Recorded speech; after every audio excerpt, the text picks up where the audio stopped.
Greetings to you from wherever you're watching us. Thanks for joining us on the show tonight. I'm Yemi Adebaya. Well, there's a lot to talk about as usual.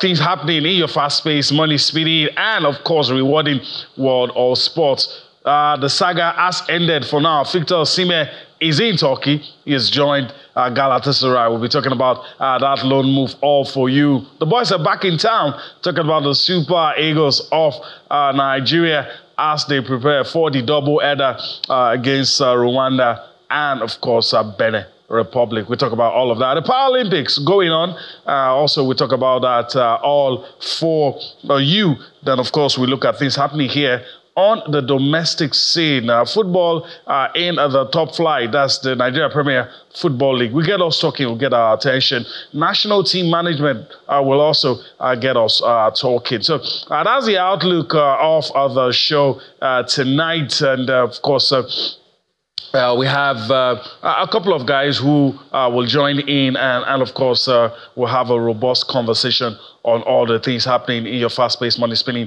world of sports. Let me just quickly go take my seat.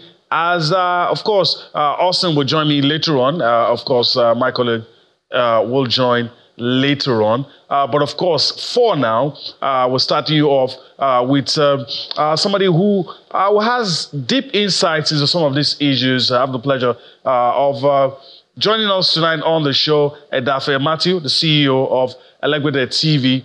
He joins us on the show. Edafe, greetings to you. Thanks for finding out time from your busy schedule to be with us on the show. Thank you very much for having me on the show. It's an honor and a pleasure to be on the show tonight. Let's have fun. All right, let's do that. So let me ask you straight away, the Victor Osimhen saga, we all know all the story, but I want to start by asking your view. Are there any losers, winners in this saga? Talking about Napoli, Galatasaray, Victor Osimhen himself, the agent, the president of Napoli, the Laurentiis. Are there any winners in this saga? Not every war produces winners. Some wars are fought to show power play, whether soft power or military might or monetary might. And I think in these, it's more of a power play that started since June last year. At the time that whole story of Coconut Head came out, I think that was the beginning of the problem. And the way Osimhen reacted, deleting all the pictures of Napoli from his Instagram. I remember saying that time that this would lead to a problem that Osimhen might regret. So back to your question, are they winners? I think Aurelio De Laurentiis and Napoli are the winners. The point is, they've been able to show. You remember the story of the old slavery days where they say that when a slave heirs, they tie the slave to his stake and gather the other slave and they start flogging that slave, showing to the others that, look, no matter how big you think you are, if you step out of line and you behave like this guy, this is what will happen to you. So they've used him to set example for others to know that you don't mess with this club. The club is always bigger than the player. On the side of Osimhen, I think that his agent was very, very poor. He dropped the ball. We might be celebrating him going on loan to right now. But the truth is, his agent, Roberto Calenda, who is right there, said Osimhen will not go on loan. Osimhen is too big to go on loan. But then he's gone on loan. So while we're celebrating that he's now going to play football actively, it is Turkey. Nobody really sees Turkey as the mainstay of football at the age of 25. Let's not forget that we're only celebrating it right now because it is better than training with the under-23s. Let's be very, very honest. So the loser here is Calenda because in my own opinion, if I was Victor Osimhen, I would sack Calenda. There is no two ways about it. There's no conversation around it. If you're told on the 19th of June that you're no longer part of the plan of this team from a coach who was employed on the 4th of June, you have ample time to set yourself in motion and get a club. That's one part of it. Remember that 2 weeks to the end of the transfer window, Raheem Sterling was told that you're no longer part. You've been declared persona non grata at Chelsea. He still got a club from the most unlikely place. Jadon Sancho, they pretended to have had a settlement with the coach, Eric Ten Hag. But at the end of the day, was told you're no longer needed. Your stay here will no longer be tenable. He got a club. So how about the guy who was told since 19th of June that you're not needed here by Antonio Conte, no lesser than anybody than the coach, Antonio Conte, and you still stay till after the main transfer window, now you're getting the extras. I don't think that I would keep calendar if I'm Victor Osimhen. Victor Osimhen still is a winner because eventually he will earn his money. He will go play in Turkey, and hopefully if he keeps the goal scoring, he doesn't get injured, he will move eventually. All right, let me throw this one in as well. Looking at De Laurentiis, some are saying he didn't play his cards well, overplayed his hands, because he was obviously expecting a hefty price from the sale of Victor Osimhen. In fact, there was a time it was rumored that he said Victor Osimhen was on his way to Real Madrid. So do you think De Laurentiis overplayed his hands? Do you think maybe those rules that affected the English Premier League clubs, they don't want to go over their budget, did that play a role as well? Because people were looking at clubs like PSG, Real Madrid. That is where you would expect Victor Osimhen to be. So do you think those factors were crucial, or the fact that De Laurentiis overplayed his hand? In today's world, there are journalists, there are media people, there are influencers, there are journalist wannabes. I'm too old to be like influencers. I want to be loved by Osimhen or by any footballer. Real Madrid never offered to buy Osimhen. Real Madrid's player of intent was Mbappe. They went about him. They gave him all the money they wanted. PSRO did not stop the sale of Osimhen. If we are honest here, let's hypothetically say we're not Nigerians. We're analyzing from, say, Georgia or from another country entirely. We won't be talking like this. The only reason why we're talking like this is that we're assuming the emotions of he's a Nigerian. Osimhen was damaged goods since last year, June, if we're going to be honest and professional about the conversation. That's the fact. Osimhen was damaged since last year, June, and it was a plan, a setup that was coming. It was cooking. Let me use the Gen Z word now, the woke generation's word. This was cooking. Aurelio De Laurentiis did not overplay his hand. As a matter of fact, Aurelio De Laurentiis wanted Osimhen not to move in this window, because if he wanted him to move, Al Ahly was willing to pay whatever he was asking for. Last minute, he changed his mind. It's like the Crystal Palace and Newcastle deal for Maguire. They were not willing to sell because they sold the other defensive pair, and they were not willing to sell in this window. Even when Newcastle eventually come up with the amount of money that they were asking for, they added on top of it. That's the way it was. Aurelio De Laurentiis did not overplay, and he wanted to show to Osimhen that I am the boss here. Napoli, nobody can take Napoli for a ride. Remember that if Osimhen, for instance, had gone, like I was telling a friend of mine that I think that Laurentiis himself called the Chelsea people to negotiate for Osimhen and then drop the ball at the end of the day. Because look at it. How do you go negotiate for a player who's on £253,000 a week and tell him that you want to pay him £63,000? It doesn't make sense. It is unlike Chelsea, the same Chelsea that can hijack any deal, all of a sudden couldn't pay that. So it doesn't make sense. I think that the winner here is still Aurelio De Laurentiis, still Napoli. Not every battle means that you must get money. And this was not done for them to make money out of Osimhen. Remember, they've also changed with this move to Galatasaray now, they've extended the contract again by 1 year. You see that Napoli still control the narrative. The only difference is that the buyout clause have now reduced to 75 million. So I don't think that there is anything here where they are losing. They are actually gaining. Remember, they also collect I think about 10 million loan fee on this transfer to Galatasaray for 1 year.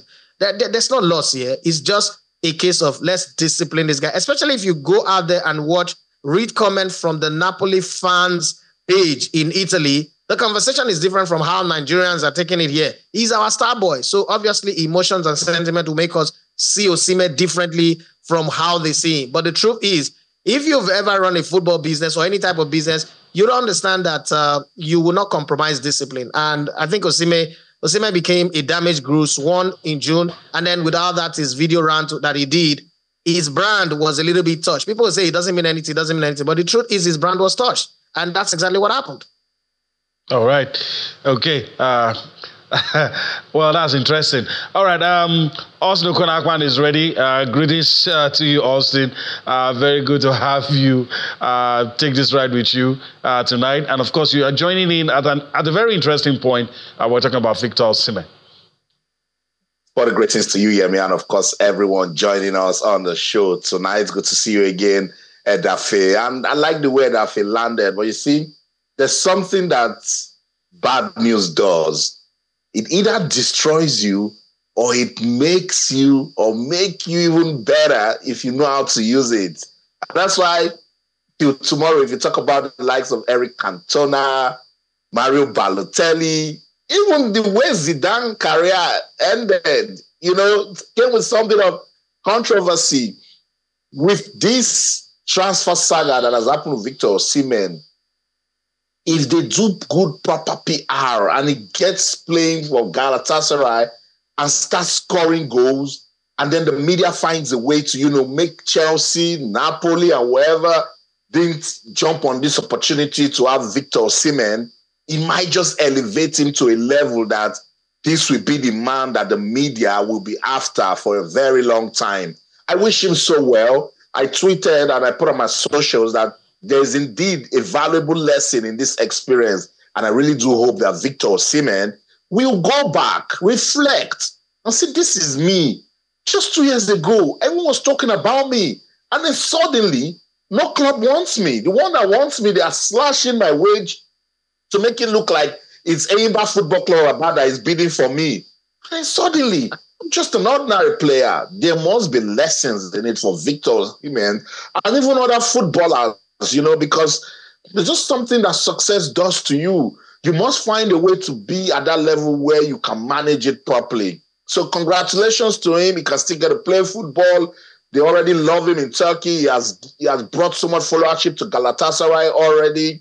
And we know Nigerian players, they thrive in Turkey. So, in fact, I was seeing a debate for Fenerbahce fans who were calling out Austin Okocha to say, please beg Victor Osimhen to come to Fenerbahce instead of going to Galatasaray. This will do well for his career. I just hope that he goes level, be humble. Let this situation humble you, Victor Osimhen. And when you start playing football again, give it your best for club and country. Watch your personality, because this footballing career, like this, it disappears, Yemi. Yeah, that's true. All right, Edafe touched up on some of these things, but let's quickly show our viewers some of the details of these deals. Then I'll get back to Edafe for a few more on this Victor Osimhen matter before we move to other things. So I'll just quickly go across now some of the details of this deal. As you can see on your screen, Victor Osimhen's deal to Turkish giants Galatasaray. Osimhen's release clause, just like Edafe hinted earlier, 75 million euros with Napoli option to extend until 2027. Loan move to that's Galatasaray, until June 2025. His salary between 9 to 10 million euros is covered with the loan deal. No buy option, no obligation. So once it's done, it's done. 1 season. A break clause in his contract which applies to a total of 10 specific clubs. And if any of the unnamed teams submit an offer in January, it will therefore have the permission to leave. All right. So for the sake of our viewers, let me allow us a break. Break the last 2 points you have on screen, a clause in this contract which applies to 10 specific clubs. And if something happens, a club out of these 10 comes in January, it will be free to leave. Just quickly explain that for the sake of our viewers, some who don't understand that. Recently, the easiest way to understand it, recently we saw Carlo Ancelotti sign a contract with Everton. When he signed that contract, he put a clause on the contract that says, if XYZ club comes for my service, I will be allowed to break this contract without penalties.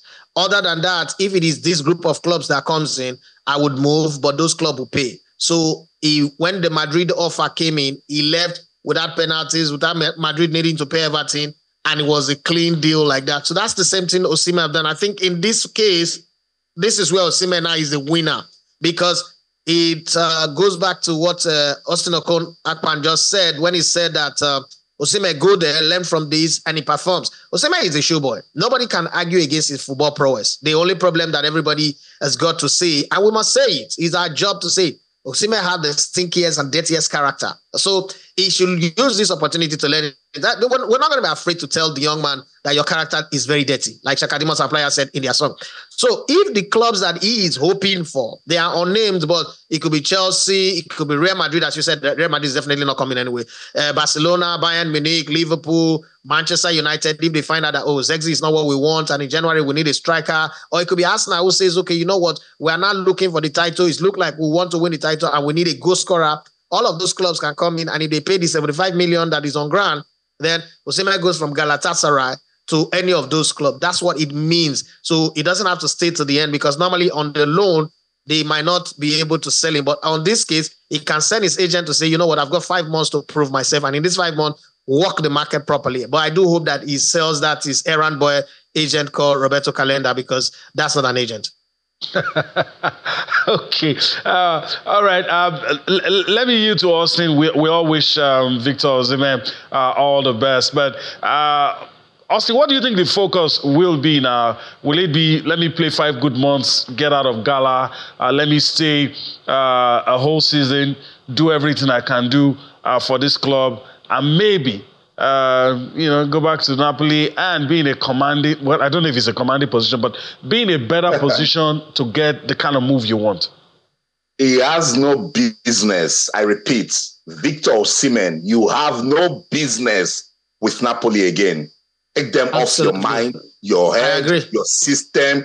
Napoli, the level of disrespect that they've shown to Victor Osimhen is enough for any top African player not to sign for Napoli again. And that was why I not agree with you on that one. When Victor Osimhen, for daily bread matter. No, I agree. And we've seen players kiss the badge, beat their chest, and then when a better deal comes, they even move. How much more when you're being disrespected, when people don't value you? The least thing you want to do is work for an employer that does not give you any vote of confidence, Edafe. It's going to affect... But it's a universal thing. Maybe Channels Television is different. It's a universal problem. No, Edafe. We know very well that sometimes people won't just come and let you know you are indispensable or you're this and that, just so you don't drop the balls, just so you don't slack.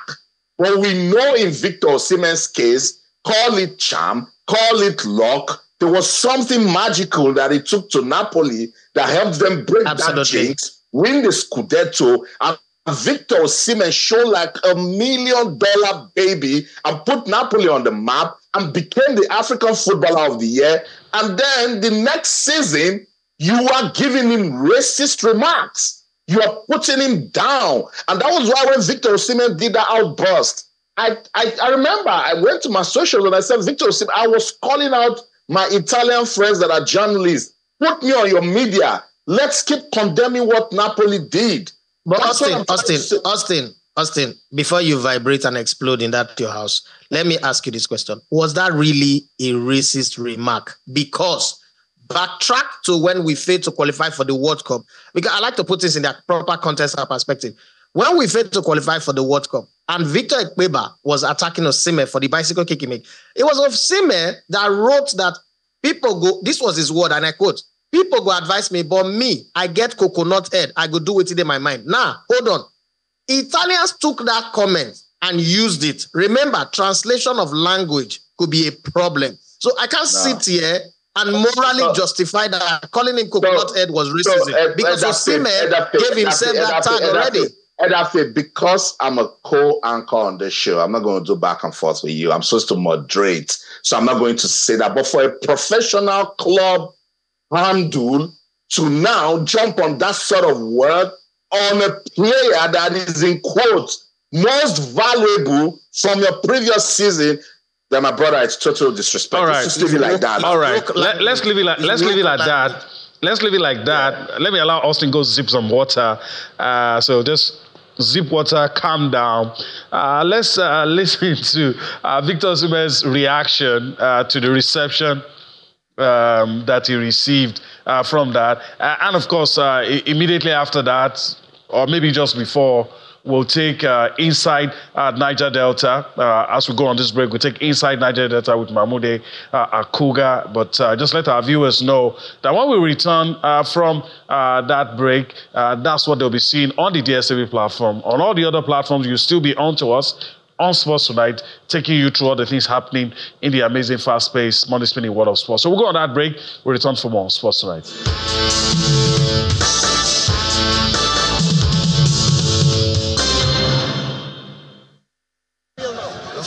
Feels good. The atmosphere is amazing. One of the best fans in the world. It's great to be here. I'm really excited. Of course, I can't wait to see them in the stadium.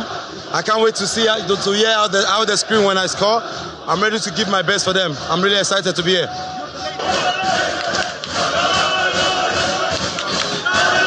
He's a great guy. He helped me a lot when I came there, and I also spoke with him before coming here. I'm really excited to meet him again, and of course to see the rest of my teammates.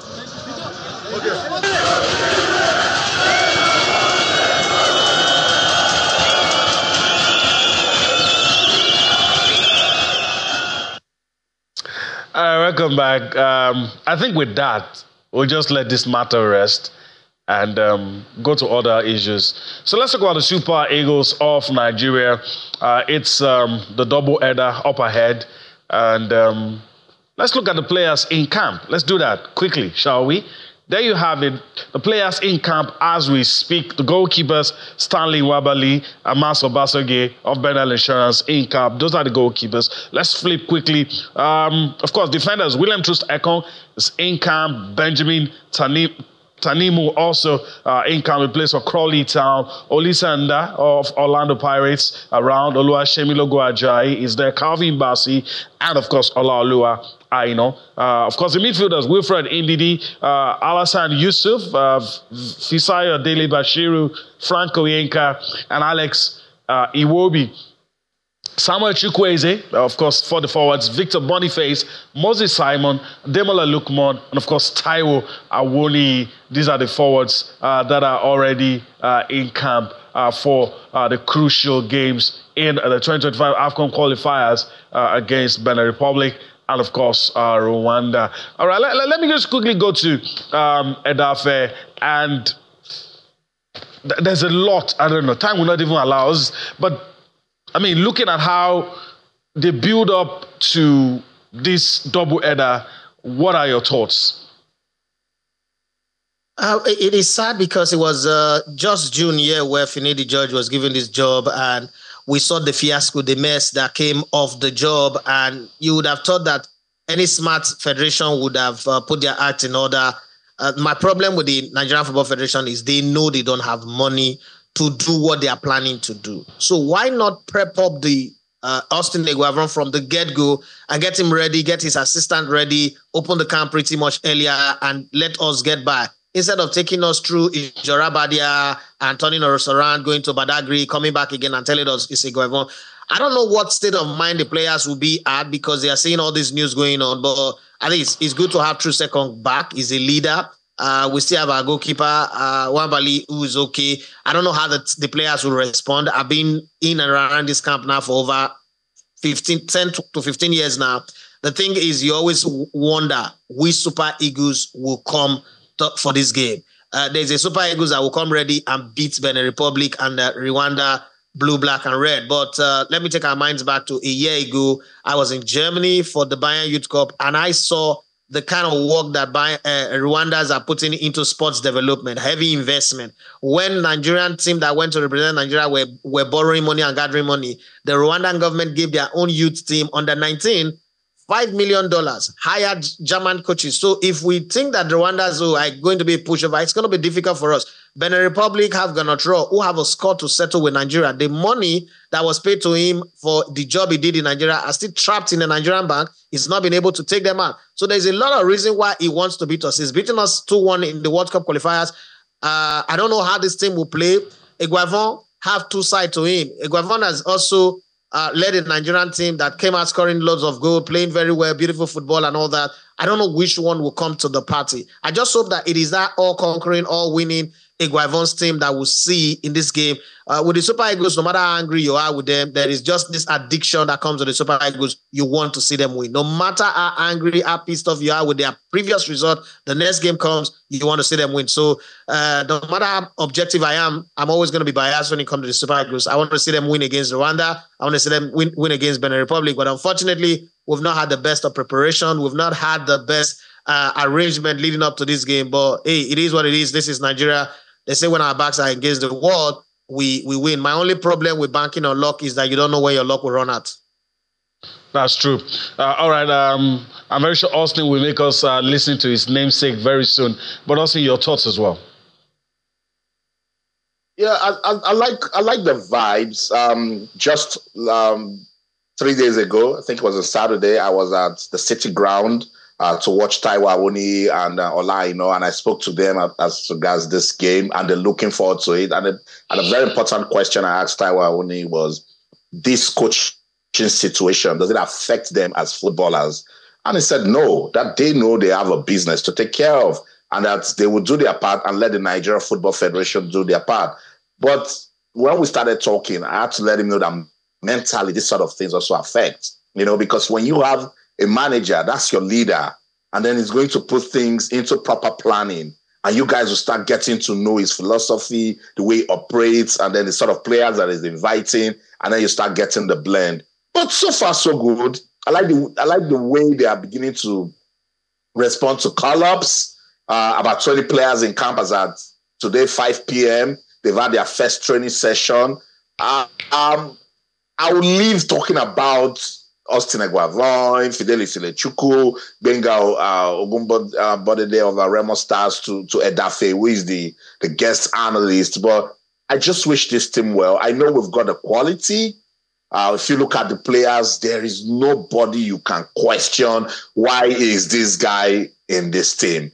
And I'm sure the starting 11 that will come out, we can tell that it is going to be a team that should, on paper, Yemi and Edafe, that should be able to beat Benin Republic and Rwanda. But I've seen stranger things happen to the Super Eagles, like what happened against Central African Republic in Lagos, and what happened against Guinea-Bissau in Abuja, and what happened against Lesotho in Uyo. So these days, you don't even know where to throw your confidence when you're talking about the Super Eagles. And that's why they need to show workings. You cannot win or get to the final of the AFCON, and then you come back, you put on the status of an elephant, and then the moment the AFCON is over, people start seeing you like one ant that has missed his way home. They must pick themselves back up, show workings, and command respect in Africa again, because these are top quality players. And Nigeria, I repeat, Nigeria cannot afford to go through another round of heartaches because of football. So they need to get up here, and give you and I a reason to come here and talk football with smiles on our faces. Yeah, that's true.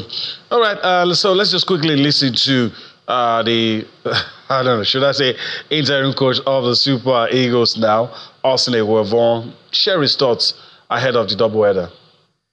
Very, very confident that we will scale through these two games and beyond. We have the materials, we have the players, we have the personnel, we have the support, we have everything, And the only thing we have to remind these players about is they were almost African champions months ago. It's not even a year yet. So what went wrong? So it's still them. We will do everything that we have to do as technical crew, and of course the federation and Nigerians to rally around them. They are the ones to turn the table around. It's not bad. I've spoken to them. We're still going to have a series of meetings, or few meetings before the game proper. I'm very, very confident they will come out there and do the nation proud. But we will treat Benin with more respect, and no doubt about that, because football is, if you disrespect people, you have a problem. We'll play them with big respect, but hey, this is our home. All right. You treat Benin with respect, but hey, this is our home. All right. So we have a lot of ground to cover, and time not really our friend. But Austin, let me yield to you quickly. We're about to listen to another person who split for the Super Eagles, understand 18 or 2 about international football and the coaching aspect of it. Maybe you take us through that. But Jonathan Akpobore as well, also been speaking. Yep. Yeah, Jonathan Akpobere, ex-international. These are the sort of people who want to, put in their 10% as regards how we can improve football in Nigeria. You listen to the technical director, Austin Eguavoen, saying, look, we have the personnel, we have the people. I've spoken to them, I've seen them. We should be able to do this and do that and get it done. So let's listen to former Super Eagles striker Jonathan Akpobere here on the show tonight. We did lose the second game against Benin Republic. But the two games I saw, the South Africa and Benin Republic, the first 20 minutes of those games, I've never seen the Super Eagles play that good in a decade. The boys were unfit, but everybody is neglecting to actually say those boys were unfit. Why were they unfit?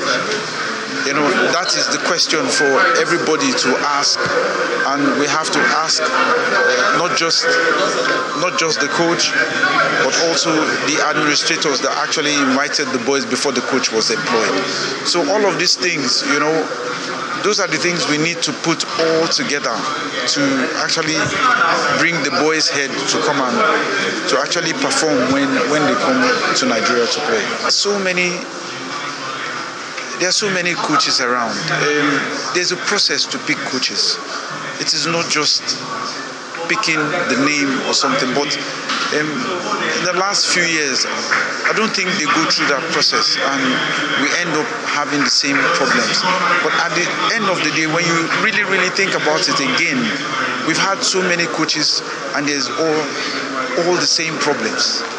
So the problem is not the coaches, the problem lies somewhere. They should actually dig deep. I am not paid for it. If I am paid for it, I am very, very sure. I'm pretty sure that is exactly the factor I will actually bring out first, get rid of it, then now employ a coach that will actually come and take care of the national team. I totally agree with you, Jonathan Akpobere. It is what it is. You need to invest into proper research. Who is the sort of manager that will lead the Super Eagles and will be just fine? In our history, we adore Coach Clemens Westerhoff. So maybe look somebody in his mold, it's got almost his personality, and see how I can bring it. Edafe, I see you're smiling. He has said it. Do the right things first. Scout your coach. If you pay me, I will help you, but I cannot just come in and start telling you things. I'm sure he's making sense because we don't really give attention to scouting in our football. Well, it's not necessarily that kind of scouting because when you get to the Super Eagles is a showroom where you exhibit your best product. Scouting comes from where you go get your raw materials on the 17, on the 13, on the 12, on the 19, on the 20s. When you get to the Super Eagles, you're not scouting. The Super Eagles should be built around this is how we play. Why is Spain dominating football? At some point, they were called the perennial underachievers. But then Spain decided to create a system that calibrates the very best of the style of play in Madrid and Barcelona and infuse it into their senior national team. And then every player that comes in knows that this is how the senior national team will play. Westerhoff succeeded for two reasons. One, he created a style of play that meets what we know how to play. And that is our speed versus our combined with our flair. One of the biggest problems that Nigerian football is having, and it's also the same thing that Brazil is suffering. So about 7 years ago, I said something that Europe is recolonizing the world through football. And how they are doing it is they are mentally forcing everybody that you must play this European style. But when you play it, they are the masters of the game. They will beat you to it. That's what we lost the finals of the African Nations Cup because a team came onto us with power. Adingra, and the rest of them came with power, and we couldn't sustain it, plus the fact that some of our players were injured. But if you come at Nigeria with flair in Africa, we'll beat you because we're better at that, because we're playing more of the European style. So the thing is, let us first of all ask ourselves what system of play we're playing. Every time people refer to Clement Westerhoff, you need to understand that Westerhoff have a generation of players that would die for Nigeria. Today, we don't have that. We have players who, tokenism is what we're doing now. Oh, let me just play. A player played with injury in the final, something that we will all frown out. Okay, but came out on a podcast and said, I didn't know when we'll go to another finals again, so I had to play. It's not on the coach. Any other time, any other national team, that player would be put to the sword. But no, in this era, it is okay. We see it as something good, which is very, very bad in football. So we must also think about the mentality and the approach of the players to the national team. But all that said, we've had the worst generation of administrators, okay? When Versov was here, you have Alex Akiele, you have Jim Wobodos, you have the greatest FA administrator we've ever had, the Ekomada Emeka Omeru running our football. Their vision of Nigeria was born out of love for the country first, what you can do for the country. But this generation of people that we have don't even understand what it is. I mean, we've had Gusona as NFL president for God knows how long. He's not been able to sign a sponsorship check. He's leaving decisions to the public. For Finidi, he said he listened to the people. The next set of coach is waiting for the minister to decide. So these are not the kind of people that will make you say, oh, you can decide something and then the players will come in. So it's going to be very difficult. But like I said earlier on, we're banking on luck. Unfortunately, we do not have the clairvoyance to know when we will run out of luck. So we're just going to go there and hope that luck is on our side. That's in they say, on your day, the Super Eagles can beat anybody. So let this 7th and 10th be our day. Oh, Lord. Okay. All right. NFL, before we let you go, let's get you talking on something. It's the right thing, but it's a bit puzzling because at other times we have allowed something like this go on. But somebody jokingly said, did we suddenly wake up to realize that some of these things have been happening before? There's this little matter of Beyond Limits and Heartland. Of course, the right thing was done, I agree, but it's a bit puzzling because people will point to other times where you've had two clubs with the same ownership in the top flight. I want to quickly get your thoughts on, the whole issue and what do you think of it? Well, the way we point at the other times, it's not really two clubs with the same owners per se, okay? Maybe financing and the rest, but this one is directly one club. It's not even two clubs. We make the mistake of thinking that Beyond Limit and Remo Stars are two different clubs. No, Beyond Limit is the reserve or the feeder team of Remo Stars. In the case of Dolphins Sharks, there are two different teams. Eagles metamorphosed into Dolphins. In the case of Abia Warriors and Enyimba, there are two different teams. Dakada and Aqua United, two different teams. Yes, in the same state, getting money from the same source, but there are two different teams. I played for Sharks. If you ask anybody, Sharks is the one team that Dolphins want to beat any day, anytime. They cannot even agree to play accord. If Sharks is going to relegate, Dolphins will relegate us completely, and the same way Sharks want to do for Dolphins. But in this case, it's a different thing. The players of Sharks never graduated into Dolphins, neither did players of Abia Warriors graduated into Enyimba. But in this case, players of Beyond Limit directly graduate into Remo Stars. So that's one part of it. Doing the right thing, I don't think they completely did the right thing because I still do not understand the rationale behind how Atlant not took it. Is that part of the law that a relegated team would take this slot? I don't understand. That's a part of it that I do not understand. I thought that normally all the teams that gain promotion, they will go down to the ladder and see the next best team that is supposed to gain promotion was supposed to take this slot. Why they gave it to Heartland is the part that I don't understand. Why, not letting Remo Stars play is a good thing, but I still think that bringing Heartland into it, it's not a clear thing because this is a precedent that they are setting that might become a problem tomorrow. We might be enjoying it, laughing at it today now, but it's going to cause problem somewhere down the line when it repeats itself again. All right, Edafe, Matthew, I want to thank you for your time on the show. Thank you for your insights. Thank you for your contribution. Hopefully we'll do this again some other time. Thank you very much. And thank you to you, Austin. All right, so that's it. We're talking about a whole lot of issues. All right, Austin, you're very close to where the next set of things we're talking about is happening, actually. So let's quickly take a pause, a few seconds pause. And when we return from that pause, we'll be into the Paralympics. All right, welcome back. So, Austin, let me yield to you. I don't know. Just about maybe 4 days to go before the Paralympics, and a lot of us were thinking we're going to see a rain, but it hasn't really rained. There's a bit of showers, but no rain. Are you worried? I'm not, Yemi, because with these special athletes, I've said it over and over again, Yemi, they're champions, particularly when we know the struggles of sports in Nigeria, and these guys, despite their conditions, they come out to, represent the country. What a story.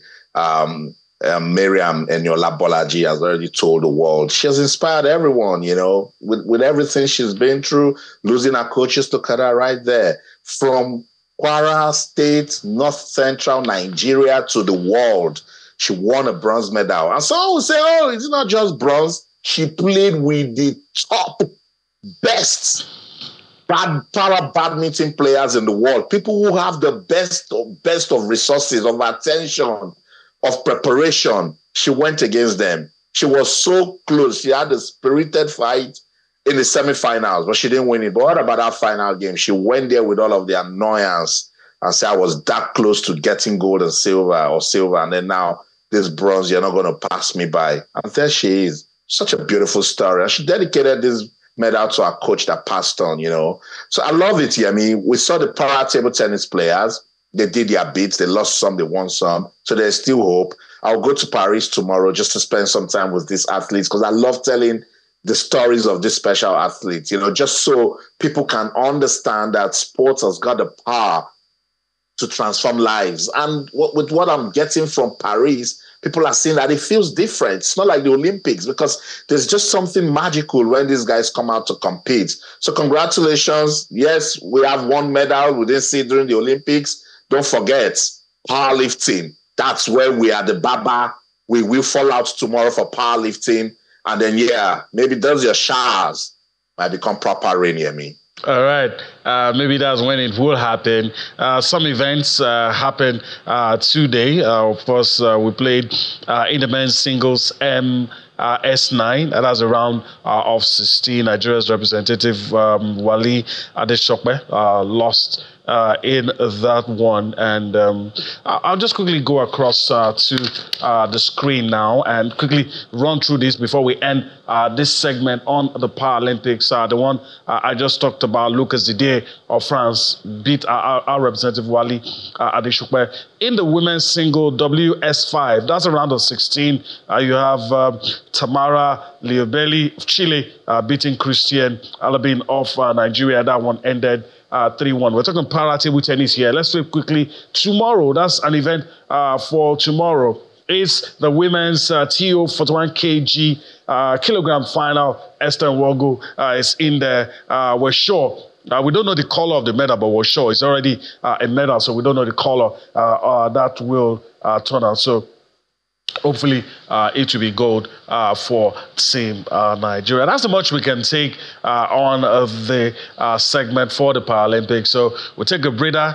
After the montage, we'll, of course, go into other issues. All right, so just a few seconds before we wrap things up, but Austin gladdens my heart to look at this result and talk about this game, Nigeria beating Korea. It's not something I was expecting. A long goal it was. That's it on the screen. We're looking at tomorrow's fixtures. Germany against Nigeria, Korea Republic against Venezuela. All of these matches in Group D. But the joy I still feel, because I was thinking Venezuela maybe the 3 points that we're going to pick, but we picked it against Korea that I consider to be a strong force. Also, this is what it looks like.